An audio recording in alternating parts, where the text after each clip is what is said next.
आचार्य जी, राजनीति कितना भी बांटे, काछी, कोरी, कुशवाहा, अगड़ा, पिछड़ा, बामन, ठाकुर, बनिया, 5,000 खांचे में बांटे, SC ST ट्राइबल फलान ढिकान सब बांटे, लेकिन कुंभ शायद भारत के मनीषियों ने इसीलिए कुंभ की अवधारणा पैदा की होगी। वो जानते होंगे कि ऐसे भी राजनेता आएंगे जो समाज को खंड खंड कर देंगे। आज देख रहे हैं उस संगम में जहां जगत गुरु आचमन कर रहे हैं, वहीं ननकू भी आचमन कर रहा है। एक ही संगम, एक ही तट, एक ही रज, वहां पहचानना मुश्किल है PDA वाले कौन है और GDA वाले कौन है। नहीं,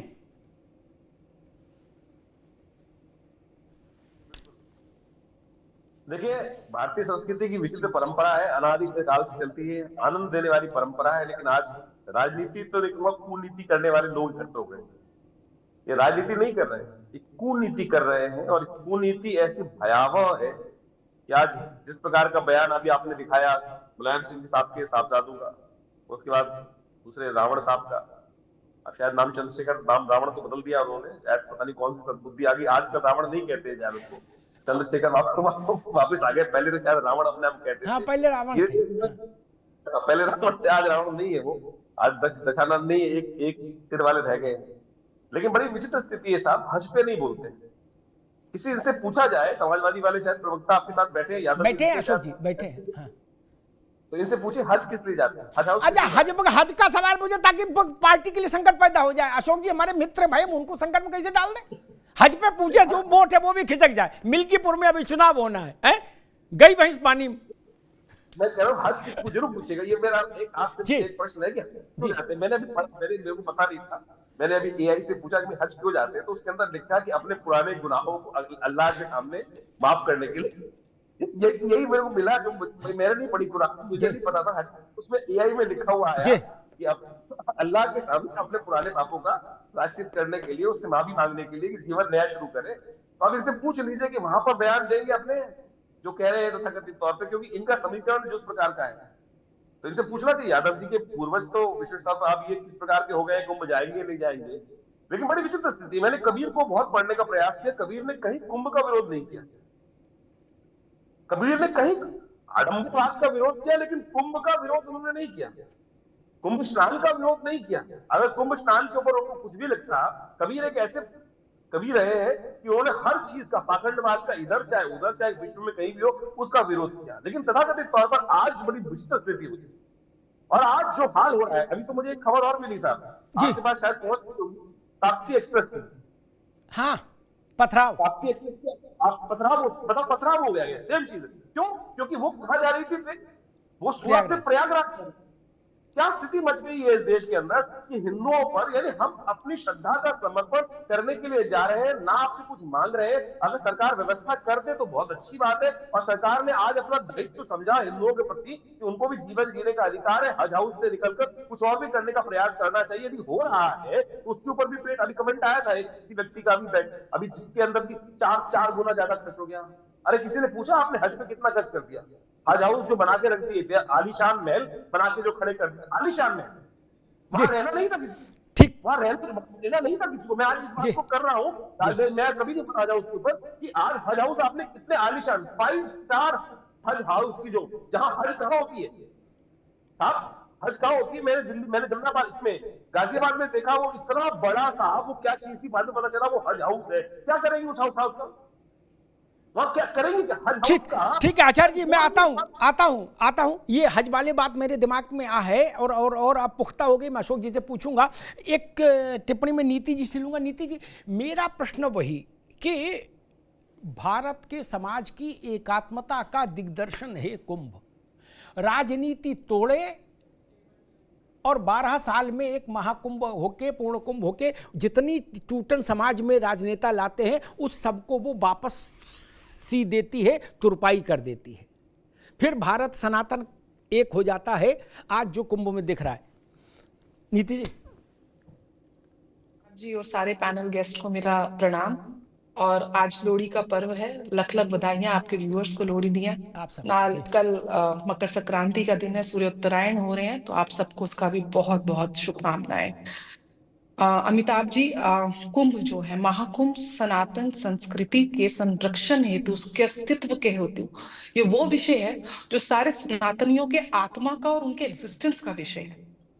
मेरे और आपसे पहले, सना का मतलब है नित्य, तन का मतलब है वर्तमान, जो नित्य वर्तमान, जो शाश्वत, जिसका ना आदि ना अंत, वो सनातन संस्कृति का एक वो प्रतिबिंब है। 144 वर्ष के बाद ये जो पावन पर्व महाकुंभ का आया है, ये कहीं ना कहीं हम सभी लोगों के लिए एक प्रकार से अपनी संस्कृति को आगे और विश्व पटल पे ले जाने का विषय है। और जो लोग बोल रहे हैं कि हम पुण्य प्राप्त करने के लिए कुंभ जाना चाहते हैं, तो मैं उन लोगों से पूछना चाहती हूँ, जब आपने कार सेवक के ऊपर अंधाधुंध गोलियां चलाई, जब राम मंदिर के भक्तों के लिए बोला गया मिले मुलायम काशी राम, हवा में उड़ गए जय श्री राम, वो पाप आप 1000 डुबकी भी लगा लेंगे ना इस संगम नदी में, तब भी नहीं धुल पाएंगे। पुण्य तो आप छोड़ दीजिए, वो पाप जो सनातन संस्कृति में जब बोलते हैं यत्र तत्र नारेस्तु पूज्यन्ते रमन्ते तत्र देवता, और इनके सुप्रीमो सदन में जाके बोलते हैं लड़के हैं, लड़कियों से गलतियां हो जाती हैं, इनके नेता अयोध्या में, कन्नौज में लड़कियों के, बच्चियों के रेप में पाए जाते हैं और उनको ये लोग संरक्षण देते हैं, तो आप ये पाप 2000 डुबकियां लगाएंगे, आपके 10 पुश्ते लगाएंगे, आप नहीं धो पाएंगे। अगर आप रामचरितमानस की प्रतियां आपके सचिव जलाते हैं, फाड़ते हैं, और रामचरितमानस के ऊपर, सनातन संस्कृति के अस्तित्व के ऊपर, भगवान राम के अस्तित्व के ऊपर, उनके निमंत्रण, उनके मंदिर के निमंत्रण को ठुकराते हैं, ये पाप आपकी पुश्ते भी नहीं धो पाएंगी। तो मैं तो ये बोलूंगी कि थोड़ा कम कर लीजिए इस पाप की इंटेंसिटी। पुण्य तो प्राप्त करने के लिए अभी आपको बहुत जन्म लेने ठीक है नीति जी, ठीक। अशोक जी के पास आऊंगा, दो बातें कहूंगा। एक तो विक्रमादित्य जी ने बता दी कि उन्होंने एआई से इस बात को की पुष्टि कर ली कि भाई हज में किस लिए जाते हो, और बिना एआई के मेरी समझ मेरे संज्ञान में ये बात है कि क्रिश्चियनिटी में भी जब आप यीशु के पास जाते हैं, गिरजाघर जाते हैं, तो मोमबत्ती जला कहा जाता है अपने गुनाह कबूल कर लो, गुनाहों का बोझ हट जाएगा यीशु के सामने। तो सारा खेल तो गुनाह का है, इधर भी उधर भी उधर भी। वहां कभी नहीं पूछे कि हाँ भाई गुनाह मास्टर, नहीं। और एक बात आई पुण्य की, 2500 वर्ष पहले महात्मा बुद्ध का परिनिर्वाण हो गया था। तो जब वो धरती पर रहे थे, उस वक्त उन्होंने अपने प्रवचन में कहा था कि अगर आपका स्वभाव मलिन है, क्रूर है, तो 100 बार भी संगम में, कुंभ में डुबकी लगाइए, आपको मोक्ष नहीं मिलेगा। यानी संगम कुंभ की परंपरा तब भी रही थी जब बुद्ध थे। तो ये तो महात्मा बुद्ध ही कह गए कि अगर मन खराब है तो पुण्य नहीं मिलेगा संगम से भी। लेकिन अशोक जी, सवाल ये कि इतना बड़ा पर्व जिसमें पूरा भारत उमड़ता है, उस पर्व में हम हमेशा, ऐसा नहीं होता कि कुछ लोग इतने नकारात्मक होते हैं। अब जैसे अफजाल अंसारी, उनका कोई लेना नहीं देना नहीं, लेकिन अब वो भी गाजीपुर से खड़े हो गए, एएनआई वाले गए होंगे तो बोले एक बाइट तो हम भी ठोंकी दें, बोले पैसे की लूट हो रहे, ऐसा लोग बता रहे। अभी उनसे पूछा जाए कि सबूत दो तो नहीं दे पाएंगे, कहेंगे सुना है, चर्चा है। नहीं, कभी जब बड़ा काम हो जिसमें देश का माथा लग रहा हो तो ठीक बात भी की जाती है, और नहीं तो मौन रहा जाता है। नहीं, मान लो अपने को ना भी हजम हो तो मौन रहा जाता है। ये कोई छोटा काम तो नहीं जो हो रहा है। अशोक जी।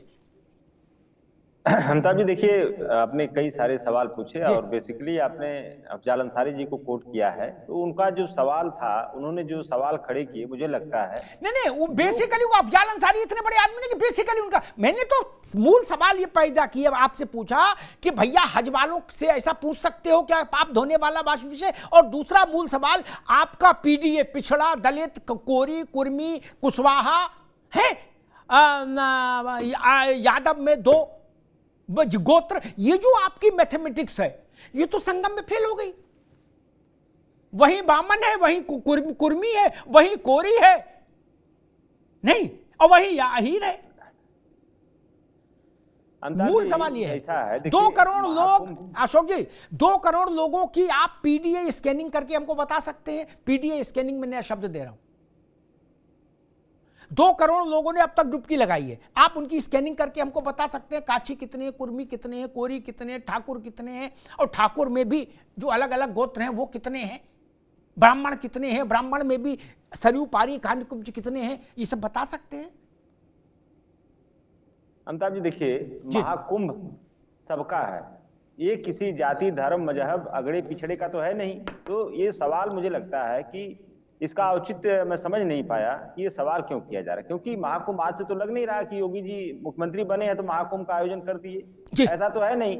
ये तो हजारों साल से चला आ रहा है महाकुंभ, और हजारों साल से देश और विदेश के सभी धार्मिक लोग आते हैं, इसमें अपना स्नान करते हैं, अपना पूजा प्रार्थना करते हैं। तो इसमें कहाँ जाति धर्म मजहब की बात है, इसमें तो कहीं कुछ नहीं है। ये तो आस्था का विषय है, और इस आस्था के विषय में एक नई चीज है जो मैं आपको बताऊंगा कि आज तक कुंभ में कभी राजनीति नहीं हुई। 2013 में जो हम लोगों का कुंभ था 14 जनवरी से 10 मार्च तक चला, और उसके बारे में मैंने अभी देख रहा था, BBC ने, स्काई न्यूज ने और द गार्जियन ने, रेडियो फ्रांस ने, तमाम ऐसे 200 मीडिया घराने विदेश से आए थे और भूरी भूरी प्रशंसा किए हमारे जमाने का जो कुंभ था 2013 के माननीय राशिद जी के आयोजन में के लीडरशिप में जो आयोजन हुआ था। और जो क्राउड मैनेजमेंट था अमिताभ जी 2013 का, वो क्राउड मैनेजमेंट की नकल कर रही होगी सरकार। हमने जो क्राउड मैनेजमेंट किया था, ये इतना महान कुंभ का हमने आयोजन किया था, वो संस्थाएं और वो लोग, आप रिपोर्ट उठा के देख लीजिएगा कितना तारीफ की गई है, और बहुत कम पैसे में किया गया था। हम लोगों का जो बजट था 1152 करोड़ रुपए, जो कि एसोचैम ने जो बताया था, वो लगभग खर्च हुआ 1017 करोड़ रुपए। तो इतना कम पैसे में इतना भव्य आयोजन हमने किया था कि कहीं कोई दिक्कत नहीं हुई। वो रेलवे का वो एक ओवरब्रिज कोलैप्स हुआ था जिसको लेकर के तमाम बातें हुई, लेकिन वो रेलवे का ओवरब्रिज था, उसका स्टेट गवर्नमेंट का उससे कोई बहुत ज्यादा मतलब नहीं था। और दूसरी बात, अपनी हमारी बहन नीति जी ने बहुत सारे सवाल किए, पाप धोलने, ये पाप धोलने, वो पाप धोलने। तो पाप तो देखिए सवाल खड़े क्यों हो रहे हैं महाकुंभ को लेकर के अमिताभ जी को, अगर इस तरह की बात हो रही तो, क्योंकि जो पाप भाजपाइयों ने मां गंगा को, अशोक जी एक मिनट अशोक भाई, एक मिनट कैसे धोलेगा अशोक भाई? पाप नहीं करते, ठीक है, माँ गंगा की निर्मलता बनी रहती है अमिताभ जी। माँ गंगा की निर्मलता, अगर वो पाप नहीं किए होते भाजपाई तो निर्मलता बनी रहती। ठीक है, अगर भाजपाई राम मंदिर में पाप नहीं किए होते, चंदा चोरी का, जमीन चोरी का, तो वो बात आज नहीं होती। तो ये सारे पाप मुझे लगता है कि पीडीए समाज का जो आरक्षण लूटने का पाप था, अभी जो निषाद समाज का जो भगवान राम को उन्होंने नाव से पार कराया था निषाद समाज ने, और उन्हीं को महाकुंभ से बाहर ठेल दिया, महाकुंभ मेला क्षेत्र से बाहर भगा दिया, भागो भागो भागो यहाँ से। तो आज निषाद समाज के ऊपर रोजी रोटी का संकट आ दिया।